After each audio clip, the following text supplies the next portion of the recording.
Good morning to you all. Today we will have discussion on water. Karnataka State Council for Science and Technology for the last 2 decades has rich experience in trying to make sustainable water supply for both urban and rural areas. Today we will focus on urban area rainwater harvesting, water conservation measures. In fact, water is one of the most important component. We need water for almost everything. Absolutely, we need to see that the sustainable water supply is available for everyone in both urban and rural areas. And the measures what we have taken in the last few years, let us see what's happening and how we can share the experience here.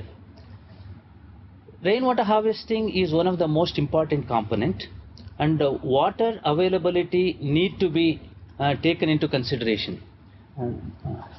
The screen is not coming here.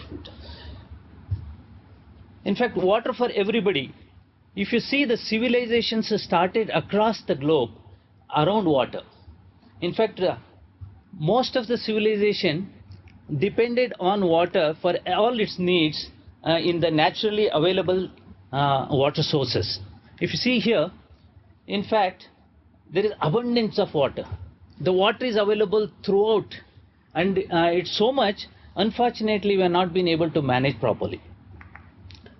The nature has so much in abundance, so much water, it can fulfill everyone's need, not only human, for all living beings. You need to monitor, manage it properly. That's how we have proper shortages at various places. See, our water requirement is something like per capita per day is 135 liters. In that various usage you can see here. We need to focus on 3 liters of water per day per person, which is the quality which we require without any bacterial and other contaminations. How do we fulfill this? Go back and see that in the history, civilizations across the globe have flourished because of water availability and water sources. On the other hand, dynasties have collapsed because of the water disputes across the globe. In fact, we have water so much, it was each individual's responsibility. See here, it was each individual's responsibility. We used to manage our own. That's the most decentralized and sustainable water supply we had. We moved on and we made huge infrastructures and built centralized systems. It became unsustainable because the responsibility was shifted from individuals to collective or institutions and other organizations. And day is not too far. I don't know whose responsibility is. Everyone claims to be the responsibility for water, and it may be something like this. Are we not watching to see that this kind of things will not happen? Let's see what we can do. Take an example of Bangalore. Bangalore is a unique city in the entire globe. In 1972, this picture was taken and drawn. The entire Bangalore was dependent on the water bodies inside the city. It's a unique city where it doesn't have both the perennial river or the sea beside that. There are number of lakes and water bodies. All these blue polygons what you see, they are the tanks and lakes built for water sustenance. These are the local water harvesting structures which was supplying water to the entire city. The city used to get fresh water because of that. A radial pattern of drainage which allows the rainwater to flow in all directions, and these lakes were built in cascading form. One lake filling and overflowing to the next, and like that the hundreds of lakes used to get filled, recharge groundwater, allow people to use water, and then they used to overflow outside. What did we do and how did we dismantle this system which was most sustainable? See here, one of the lake, the Sampangi lake, today it's a sports stadium. Then our Kormangla lake, it's a housing complex. Few examples I'll give you. Chelgatta lake today is a golf course, KGA golf course. In fact, our bus stop is no exception. We have our bus stop in Dharmamudi lake bed. This is our how we took out the sustainable water supply schemes what we had from Bangalore. In the present scenario, you can see here, Bangalore receives water from nearly 100 kilometers away from Kaveri river. We are here in 800 square kilometers, this is Bangalore, and the Kaveri river is shown here, and we draw water from this place, and the pipe sizes are so huge, I look very short and dwarf in front of them. And there are many pipes which are pumping 24/7, 365 days water from this river all the way to Bangalore, and it's not going to stop, and the water is flowing. The total quantity of water what we receive in Bangalore is something like 19 TMC, that is 19,000 million cubic feet of water. On the other hand, if you see the fresh water precipitation in Bangalore, rain received in the Bangalore of 800 square kilometers, it's 23 TMC of water. It's a simple calculation of multiplying the area and the precipitation.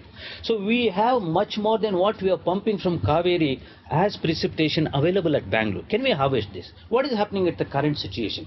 The water which flows from our roofs, open spaces, as well as our roads, flows down the drain and goes into the valley system, and you must have seen on the Mysore road Rishabhavati, which flows and reaches Kaveri. In the bargain, it takes away all the dirt, sewage, filth of the city, and then joins Kaveri. And we pump the same water and the water which is coming from upstream back into Bangalore, purify that, and then give it to people. What we can do? See here, as of today, the Bangalore water supply, the utility is struggling hard to supply water to nearly around 80 lakh people who are living in Bangalore. The current scenario is something like 41% of the water which is pumped to Bangalore is not known. It's unaccounted for water. On the other hand, 37 or 38%, 36 or 37% is for domestic usage. How do we manage? How can we use? If you just go outside Bangalore and see that in the peripheral areas we have scenes like this, the piped water supply has not reached, and groundwater level has depleted. People are struggling to get water for their daily needs. In fact, the scene is not different in most of the areas in the rural India. This is what is happening. People congregate to get their daily quota of water. What can we do? How do we do that? Even in the policy levels, when we see that people are telling that there is no water, we have crisis for water, demanding water from the government, utility, and various people. But on the other hand, this particular picture came on one day on the newspaper. The very next day we had something like this. It poured in Bangalore, and they called it a tsunami in Bangalore. Water was flowing like river in most of the roads. The drainages were full, and they couldn't handle so much of water. It was flowing on the roads of Bangalore. Millions of liters of water. Which water is this? This is the purest form of rainwater which was falling on our roofs and various places, which was flowing on the road. What can we do with this? See here, at many places such kind of water pools are there, and the people are struggling to go from place to places. Do you call that a threat? No, it's an opportunity. Can we use this as an opportunity? Bangalore receives something like, as I told you, 23 TMC of water, a huge quantity of water.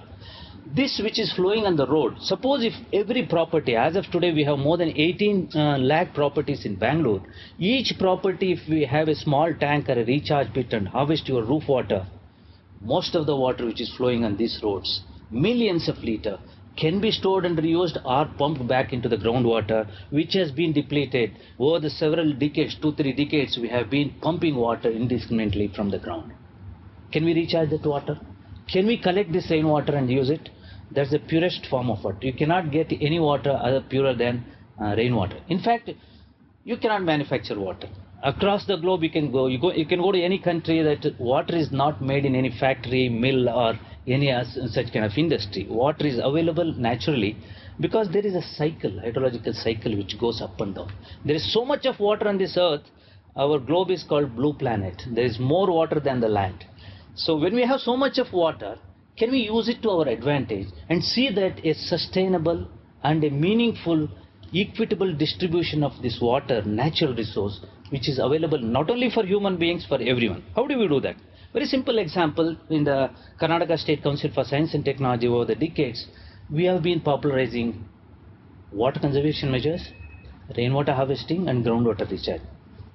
Let us go through that exercise. The bottom line is, as of now, in Bangalore, we have 100,000 homes which have rainwater harvesting. That's a huge number. And these people have invested to see that they go for sustenance and sustainable supply of water in their homes. Rainwater harvesting is as simple as this. You have the roof and the rainwater falls. It's like a clockwork. Nearly around 55 to 60 days in a year it comes, varying seasons including summer. Huge quantities of this water which is falling in your roof, now it is systematically drained through pipes and then left into the drainage outside, and it flows outside the city. Can we connect that into your tank? How do we connect? Let's go into the details later. You can't store all that water. There's a huge quantity of water. Excess water after storing, instead of allowing it to go out, you can recharge it to the ground, because the unconfirmed data says that there are nearly around 4 lakh bowels in Bangalore. Nearly half of them are dead and buried, and there is no use of them. Can we recharge them? Can we see that the bowels which are already yielding will give sustainable water for future also? Recharge is very simple. If you have an abundant well, you can allow the rainwater going into that, or you can create a cement ring well. That's very important, and it's very simple to do that. How do we do that? The calculation to know how much water you get in your from your house or from your roof is very simple. You just have to multiply your roof area in square meters into the annual precipitation of that place. For example, Bangalore receives approximately around 1 meter of rainfall. That's around 1000 millimeters of rain. 1000 multiplied by 100, suppose if your roof area is 100 square meters, you get 1 lakh liter in a year. Rainwater harvesting we can categorize into 3 components. One is the rooftop rainwater harvesting, which is very simple and doable by everyone. Second one is from the open spaces like roads, landscapes, drainages, and huge large buildings and various other places. Third one is natural water bodies where we need to store, so that the excess of all these other places can go into that and then become a bank or a sink to absorb this water, excess water. To give you some numbers, last 100 years average rainfall in Bangalore is something like 941 millimeters, which translates to close to 40 inches of rainfall annually. In the recent past, if you see the data, the rainfall in Bangalore has gone up, contrary to the belief that the rainfall has come down in the recent years. No, it has gone up. The rainfall which translates into so much of water from your own roof. For example, you have a house on a 40 feet by 60 feet site, around 223 square meters plot area. You can harvest something like 2,10,000 liters as for the 100 years rainfall data. Much more than that, like the last year, which was 2.3 lakh liters.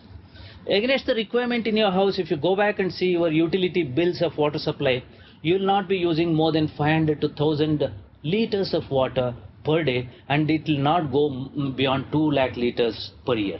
So that means you are using the 2 lakh liters, and more than 2 lakh liters of water is available on your roof. Only the mismatch is you are using every day, but the water which is available from rain is only for 55 to 60 days.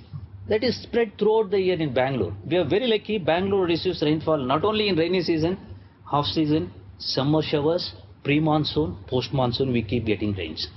So it is in installments it comes. How do we do that? What we can do? Very simple. Rainwater harvesting is the simplest thing which we can do. You have a building, you have a roof. To drain the rainwater, you have few pipes. Connect those pipes, maybe 1 or 2 pipes which are discharging most of the water through a filter into your tank, as shown in this figure. That's all is rainwater harvesting. Why do you need filter? Though I told rainwater is the purest form, you have dust, bird droppings, bird urine, and many others undesirable organic matter and contaminants on your roof. Those need to be separated. So these filters basically will segregate the first few minutes of the rain and throw it out, and subsequently they filter the water and then put it into a tank which can be used. Not only on the surface tank and the HDPE tanks, you can also store in underground tanks. Large quantities of water can be stored in underground tank. Only caution I tell you is, whether it's rainwater, borewell water, or the utility BWSSP water, any water, tanker water, the water need to be stored in dark. In the absence of sunlight and air, water is safe to store for longer time if it was pure and clean.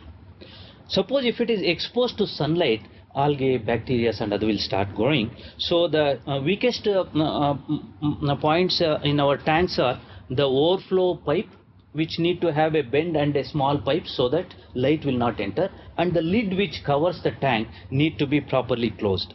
After that, you can start storing the water and use it for rainwater or any other water stored in such kind of dark containers without light, in the absence of light, for 1 month, 1 year, 10 years, nothing will happen to that water, because water is colorless, tasteless, odorless, shapeless, and you can store it for any length of time. There are many filters. One such filters which we have developed in the council is this is called pop-up filter. It has a valve which drains out first 2 minutes of the water which is on your roof, which contains all the contaminants. So rain cleans the water on its own, and then you throw that water. Subsequently, water moves up a cartridge where it filters the remaining portion of the contaminants, and the clean water goes through on another pipe into your sump and gets stored. The cleaning is very easy. After the rain stops, that day or subsequent day or whenever you have time, just open the valve. The dirty water which is stored in the filter will get drained and flushed out on its own. Later, maybe once in 2 months or once in 3 months, depending on the contaminants on your roof, take out a cartridge, wash below a running tap, and then put it back. The same cartridge can be used for years, maybe 10 years, 15 years, nothing will happen. You need not have to buy only one particular filter. There are many filters available in the market, like pop-up filter, rainy filter, Varun filter, and many of such filters. Depending on the purity of water required, the amount of water which you need to flow through that, and many other such conditions, you can choose the filters. Let us see how we can do in your house or in your home. Very simple. You have a home something like this. You have 2 or 3 pipes which are running down from your roof, and which discharges the rainwater at the bottom, and the water flows outside your premises and get lost. So this need to be arrested. How do we do that? You interconnect these pipes, maybe 2 or 3 pipes, then connect a filter which is available in the market on the wall mounted filters. The filtered water outlet need to be connected to your storage tank. If you have one, maybe a sump or a tank, you connect it to that, so you will have rainwater collected, filtered, and stored in your tank. This is all is rainwater harvesting. Maybe some 5 to 10,000 rupees or 15,000 rupees will be the cost if you have the tank. The additional cost of the tank, which is is a little larger compared to all other things, is extra if you need to build one tank. Suppose if it's in a rural area, I'll just mention it. There are homes with small roofs. There also you can collect, and then without proper wall mounted filters also you can do locally with a valve, so that you can allow the first flow through this valve 5 minutes. Subsequently, you can have a sand bed filter, the sand which is filled in a tank, and filter the water and store it in a tank below that and use it. This I call it as a happy family, because they generate their pure water in their rooftop, filter through a sand bed filter, and there is a tank of around 4,000 to 5,000 rupees in front of their house. They collect the purest form of water in front of their house, maybe 2 or 3 pots at pictures, and they don't test it. In fact, there was no concept of testing water earlier. Nobody tested water for the quality. They used to say that it's nature's gift and it's pure and use it. Here also people use it, and happily. And the 4,000 liter tank, 8 to 10 liters or 15 liters per day, throughout the year it serves, and they don't have water woes. And this is, I call it as a sustainable water source, and they generate their own water, because this is the small house, the kitchen and the washroom. They don't have any water bill to pay, and they need not have to worry about anything. Such kind of interventions have been done through Karnataka State Council for Science and Technology across the city, even in rural areas. Even in the economically weaker sections like slums and other places, group housing, we have connected the roof from various homes and interconnected the pipes through a filter to a common tank. There they collect the rainwater and use it. You can see the queue here. As soon as it rains, the water gets collected in this tank, and they collect this fresh water for drinking and other purpose, and then take it away. Even in schools, this is one of the largest programs which we did in Karnataka.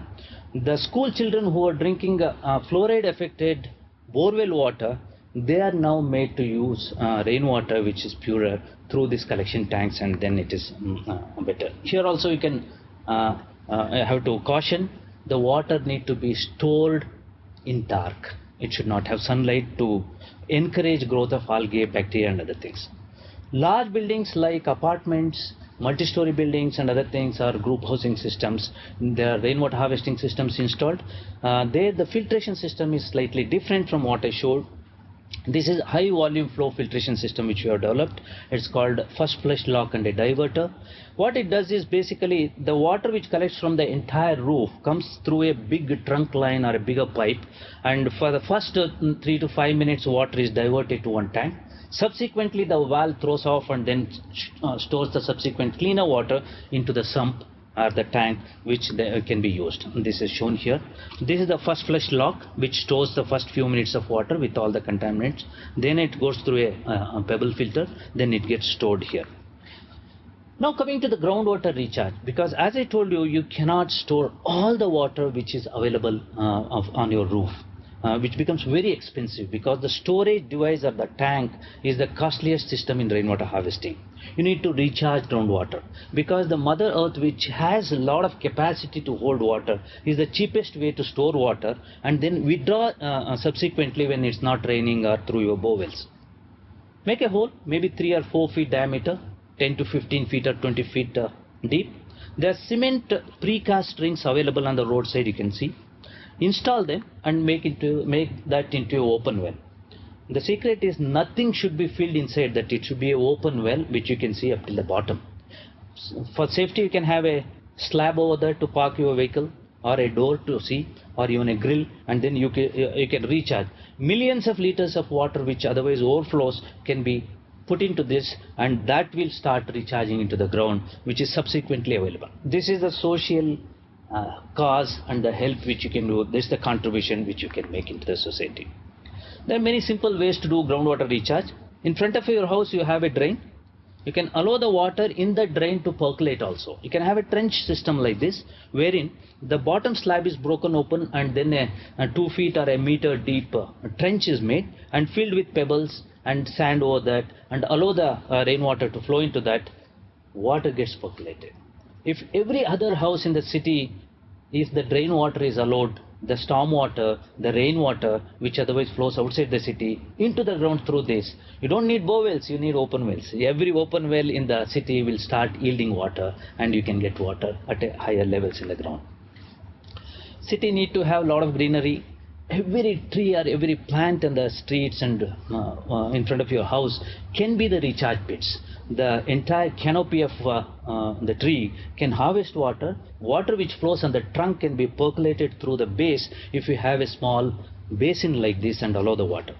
And the entire city footpath can be porous like this. Where you have the pavers, you can have small holes filled with sand, and the rainwater also can be percolated. There are many ways to do that. In Bangalore, in several layouts, we have done porous pavements, porous walk paths, and then allowed the rainwater to percolate, which has eventually improved the groundwater. The parks in Bangalore, nearly 700 parks, we have rainwater proofed them. The water which percolates in the open, the excess water flows into the walk paths, the pavement area where the people take a walk. At the lowest portion, water comes out and then goes outside the park in the normal way.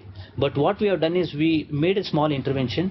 We installed a small the silt trap, where the water comes with the silt and get arrested. After that, it goes into the recharge pits. These are again the same wells, the cement precasting wells, and then allowed to go. So millions of liters of water gets into the ground and recharges. And we have a shallow bowel here, which in the non-rainy season pump out water and sustain the entire park.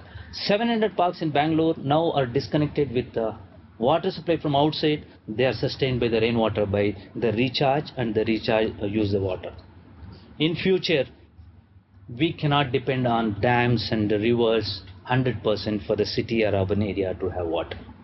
This may be the scenario where 50% of the water requirement of an urban area can come from a larger water storage like river or a dam, 20% from the rooftop rainwater harvesting, 20% rainwater harvested, recharged into the ground and withdrawn. The fixed deposit is not depleted, you recharge and take it out, 20%. And whatever used water, please don't allow it outside your city. at least part of it you can recycle that water by treating it and using it. This may be the more sustainable way of having the water security for a urban area, and you need to go towards this. Karnataka State Council for Science and Technology, collaborating with various partners like Bangalore Water Supply and Sewerage Board, Bruhat Bangalore Mahanagarapalike, Rural Development and Panchayat Raj Department, and various others one. We have created so many landmarks where the rainwater harvesting, different techniques have been shown and demonstrated, and they have been used. And there are so many partners, industries, multinationals, the commercial establishment, government establishment, hospitals, nursing homes, hostels, they have installed rainwater harvesting. The water is used across for almost everything, including drinking. You ask for it, we have the technique. You ask for it, there are people who have been trained. The rainwater harvesting is as simple as this. Simply collect the roof water which flows like a clockwork for 55 to 60 days in Bangalore you receive. Those many days, at least if you don't have any other system, you can use rainwater in the system. For the people who don't have roof or you don't have the system to collect, even a small piece of a dhoti or a sari or a cloth can count. This is the purest form of water, believe me, and you can use it. Karnataka State Council for Science and Technology has been popularizing these through various levels. We have two help desks, one at the Indian Institute of Science campus. The second one is at the Jayanagar theme park in collaboration with the Bangalore Water Supply and Sewerage Board. These two help desks will provide a lot of services. One is the training, the most important for the plumbers, architects, contractors and builders. We provide scientific training and inputs to see that cost-effective and sustainable rainwater harvesting systems are designed and built across the city. And in our website, we have a list of more than 1,600 people who are trained in Bangalore. They are distributed across the city in all 200 wards. And you can run down to see which area you belongs to and then pick those people and take their help to do that. Secondly, not only training, we have demonstration plots at various places, including these websites, this help desk. Plus, we have media material like the publications of these guidelines, the guide books, plus popular lectures and other articles which are available. Make use of this. We have a blog. We have many other such kind of interactive systems which we do. You can also make a difference in our society. In the next the slot, we'll be able to give you a case study of one house in Bangalore where you can see that in the last 20 years how one family can sustain on rainwater only for all its family needs without having the water supply. Like that, there are several examples which we are going to do.